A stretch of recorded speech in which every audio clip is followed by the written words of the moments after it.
Swimming like a shark in a shrimp tank. Big fish, small pond in the shrimp tank.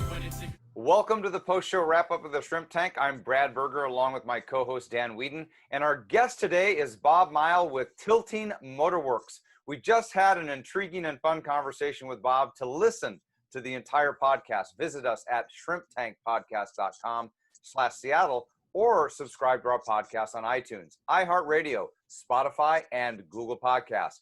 We're also interested in your feedback, so please do not forget to rate us. So, Bob, you, hi. That was rate us 5. That was to rate us a 5. Fair enough. Rate us please 5. Keep going. You showed us your amazing invention. Can you show the audience that, and then tell us a little bit about what it is and how it is that you came up with it? Well, there's our first prototype that we built about 10, 15 years ago. And what I was really trying to do at the time I designed it, I had a motorcycle and a Porsche 911, and I was trying to figure out a way that I could get the motorcycle faster and safer around the corners. Decided that with 2 wheels up front, you could have a lot better braking and a lot better traction. So I built this initial prototype here out of a bunch of different parts out of the parts bin. Slowly improved it to build one on a really monster sport bike that we ended up taking down to the Bonneville Salt Flats. You can see the little nitrous on the back.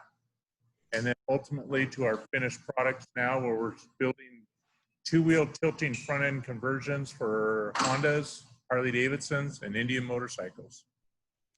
So Bob, I know many somebodies are watching this and saying, I got to get me one of those.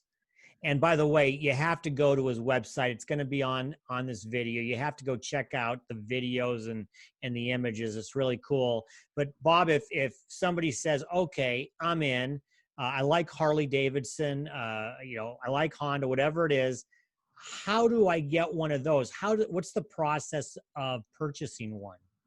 Well, the product we're selling is actually a motorcycle conversion. So the customer will come to us with their motorcycle. Here's an example of one that we're building up on a Honda Goldwing. So what we do is we just take the stock motorcycle, remove the front fork and front wheel, and bolt on our 2-wheel tilting front end. So that shows it on a Honda Goldwing. And here's an example where we just took stock Harley Davidsons and then bolted on our 2-wheel tilting front ends to those motorcycles. And you talked about in the podcast that there's a gentleman in New York who purchased a motorcycle in a nearby city to you. That's the one. One on the floor there.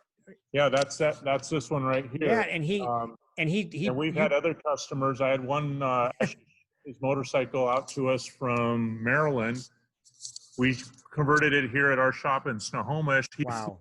And then he rode it straight home back to Maryland. I'll be darned. Yeah, our customers are really hardcore motorcyclists.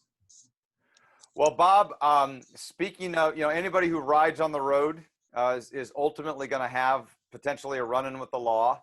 But you had a particular run-in with the state patrol that altered your life. Could you tell us a little bit about that?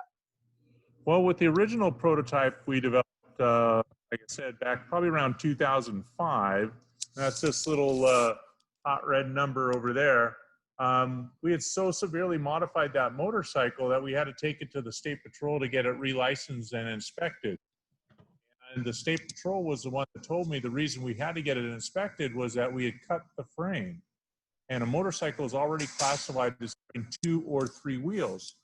So basically, he said, if you make it a bolt-on conversion, you don't ever have to come see us again. And I said, that's fine with me.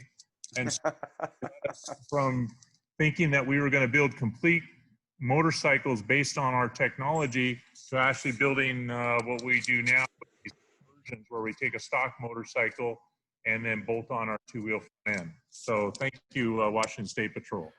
Well, and I'm just, before you wrap up, Dan, I just want to mention, Bob just showed a motorcycle, and I'm not going to give it away, but you've got to watch the whole episode to see what's super cool about what he just kind of panned over to that silver bike. So make sure you don't miss it. Yeah, you know, Brad, it's funny. We say this every week. You can't miss the whole podcast. You'll love it. For those who are already loving it, Bob, I mentioned that we're going to let them know how to get a hold of you. What is the best way to get in touch with you so they can buy one? You can find all our contact information on our website, tiltingmotorworks.com, and lots of great videos and photos on our Facebook page as well. Just search for Tilting Motorworks. Well, once again, this is just a taste of what you can expect by listening to the entire podcast. Visit shrimptankpodcast.com/Seattle or subscribe to our podcast on iTunes, iHeartRadio, Spotify, and Google Podcasts. And we'd love to hear from you. And please do not forget to rate us. And you know what? We're back in 2 weeks. We're back on our regular 2-week schedule. September 23rd will be our next show with our guest, David Dockstader, with The Workshop. Don't miss it. We're going to be back in 2 weeks because for right now, the hay, it's in the barn. I've been feeling like a shark in a shrimp tank. Big fish, small pond in the shrimp tank.